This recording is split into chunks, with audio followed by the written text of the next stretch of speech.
This week on Pop Fiction, Hooters, Facebook, Wu-Tang, and JB remembers Game Boy. Okay, this is 252 Pop Fiction, where you'll find all the news and reviews in pop culture that's right to type. Today's top story.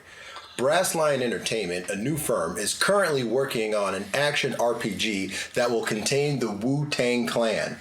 The game features Wu-Tang Clan lore, and the Wu compose the soundtrack. That sounds like fun. Yeah, I play that Shaolin, you know what I'm saying? Yeah. I'm pretty sure there's 36 chambers and you have to Are go you in through. New York or are you in a made-up town? I feel like you're gonna be in, feudal Japan. Okay. You know what I'm saying? Or something like that. And you're gonna have to go through, and everybody's gonna be Japanese except the Wu-Tang Clan. That sounds like a project where everybody's gonna have fun making it, and you know it's gonna be fun to play. All right. Employees at Hooters made news last week when they spoke out on social media over the company's new, smaller uniform shorts, which were rolled out across the country. Servers and bartenders were largely opposed to the new shorts, which were compared to underwear by many. I mean,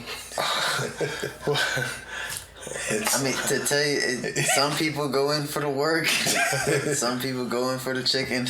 Yeah, that's right. I mean, I like Hooters. I haven't been to a Hooters in a long time. I've never been to Hooters. You've never been to Hooters? I'm saying, if I can remember correctly. I don't even know where one is. There's one in Saga. Right into the Thomas Shopping Center. I've been there before. I'd never take the story where... Never mind. But yeah, I remember those little orange shorts. There was already shorts. Yeah. So what did they... Yeah, I'm pretty sure. They switched to dental floss. Yeah, I'm saying it's probably already a thing. It's getting bad. 2021. Yeah. It's getting bad. Facebook has changed its name to Meta, the social media platform which has been chastised. It's been chastised to change its name to Meta for spreading disinformation and other concerns. This name change was part of its bet on the metaverse, a new digital frontier. It's because of its name change. No, so here it is. It's like a rebranding. It's like Facebook has been around for 2 decades now. And because of what's been happening over the last few years, especially when it comes to the political climate, that Facebook has been getting his name's been getting dragged through the mud. So what's his name? Zuckerberg? What he do instead of having the blue, like the little F, they're getting rid of it. It's called Meta. And they're banking big things on the metaverse, which I do have to do more research on what the metaverse is.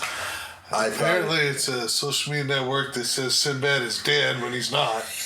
I saw that one meme where it's like, it was a picture of Sinbad, and it said, I'm going to tell my kids this was Dak Prescott. And I was like, I don't get it. Why? Yeah, Sinbad, I'm still alive. His eye is on me. His eye is on me. Blood and bubbles and butts. It's time to party. I don't know where all this is coming from. But anyway, this week's review, Wu-Tang, an American Saga, Season 2. Bobby Diggs, a young black man caught between music and crime in the early 1990s New York, tries to bring together a dozen young black guys who eventually ascend to become the unlikeliest of American success stories. This is now taking place after Bobby, at the end of season 1, when Bobby shoots the guy, he has to go on the run in Ohio, and Ghostface is with him, and now they have some other troubles that get in there, and Bobby realizes that he has this dream of bringing all the rappers together and making this group, and so season 2 has more of the Wu-Tang becoming the Wu-Tang Clan and doing shows and stuff like that. And as we're doing this, the season finale has just dropped, so definitely gonna watch that. But if you look on Hulu, you can watch season 1 and season 2. By the time this comes out, you can watch season 1 and season 2 of Hulu of the Wu-Tang. I haven't watched season 1.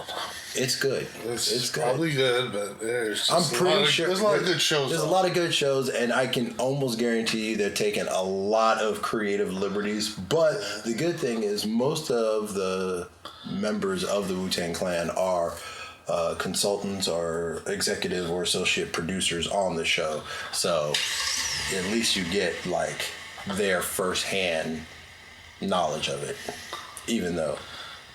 I mean, I like that how they directed one ep. They had us almost in the mind of the RZA, what he goes through as a producer. Yeah. I really appreciated everything he did right there because usually that's hard to show visually. It's hard to show visually what someone's thinking in their head when they're trying to come up with beats. So what he's referring to, there was this one scene where he was actually sampling a record.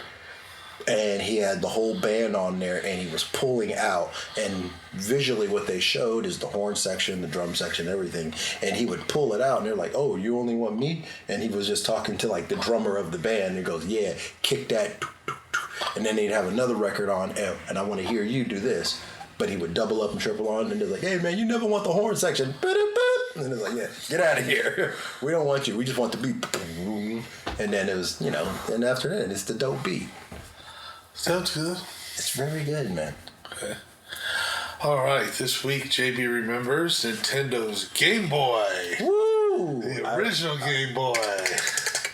It was released by Nintendo April 21st, 1989. 1989, the number. Another summer. Get down. Sound of the fucking so we can keep going.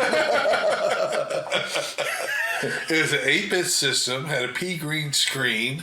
And I bought it. Remember, I was working at KB Toys. Yes. And the day that sucker hit the shelf, I bought it with my employee discount. Without the discount, it was $60 for the Game Boy. I bought Castlevania and Tetris, and never looked back. I would have to say, for you saying that the retail price in '89 was $60. It might as well have been $1 million because my mom was like, "We are not getting that." I remember, I wanted a Game Boy so bad. And we went to the store and Mom was like, right back. Yeah, that's what I'm saying. I had paid my own money for it. Yeah. And got it with the discount. And got the games on discount. And, oh, man, I fell in love with it. I remember, was it either Christmas or my birthday? I really wanted it. I never ended up getting it. Bone got one. I remember that. And I was being pissed. Like, hey, I didn't get one. But whatever, I let it go. Eventually, they released the Game Boy Color and the Game Boy Advance. And somewhere in that mix, they dropped Pokemon on us. And it's been an infection. You talk about a pandemic. Yeah, but Pokemon, if you're ever curious, originated with the Game Boy. Well, I'm going to ask this. The Nintendo Switch, is that another version just of the Game Boy, or is that Nintendo Switch is, I don't even know what kind of voodoo they put in there, but you can play Skyrim on a handheld game, a game like Skyrim. It's unbelievable. They took basically the entire Nintendo. I mean, Nintendos were always smaller than the other consoles. Yeah. But they squeezed that into a handheld platform. How it doesn't overheat every 10 seconds, I don't know. How they fit all that technology, such a small area, I don't know. But I think that the Switch is the signal of the end of the personal computer, because there's no point buying these towers when the game manufacturers can give you the same exact thing handheld. Yeah. And allow you to plug it into your TV and play. Because the only complaint about the Switch, how small the screen is, now it's on your TV. Yeah. I think it is. It's the death knell of the PC. Of the PC. A revolutionary console it is.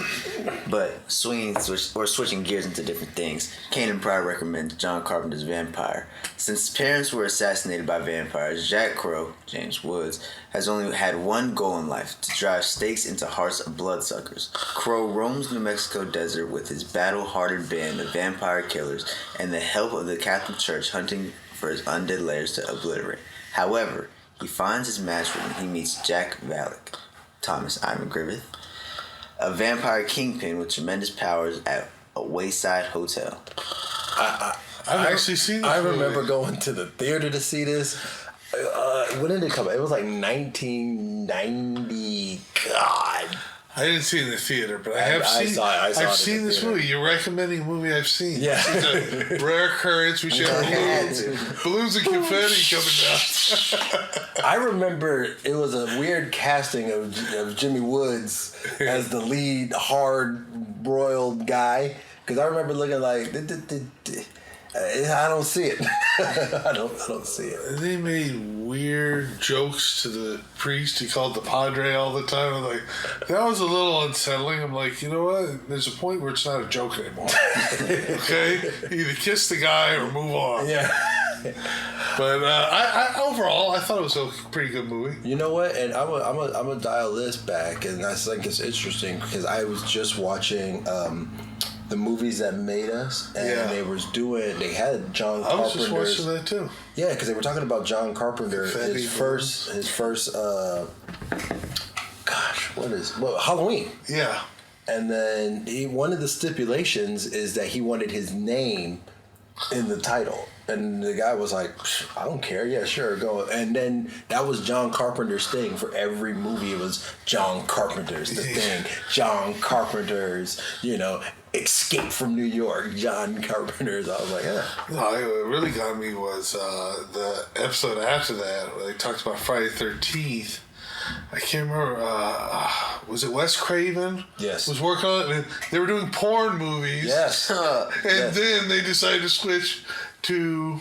Well, first he made the crappy. It wasn't a big leap from no. porn movies to kids in the camp having sex. No. It went from porn movies to a ripoff of the Bad News Bears. Yes. They did a couple of family films, and now they're doing slasher movies, ripping off Halloween. I was like, you can't make that up. Some people just watch for the plot. Who knows? Stop. Well, listen, I'm Cool Water Curtain. That's my story, and I'm sticking to it. We'd like to hear what you think. Leave us a comment down below and let your opinion be heard. And if you like this video, please check out other videos on our channel, like This Weekend, Get Into Character 252. I'm JB. I'd like to give a shout out to my man AM at Comic Safari. Like him, follow him, subscribe. And this is 252 Pop Fiction, where you hear it first. That was clean, right? Yeah, I think so. Yeah, pretty clean. I just realized that I'd like to give a shout out to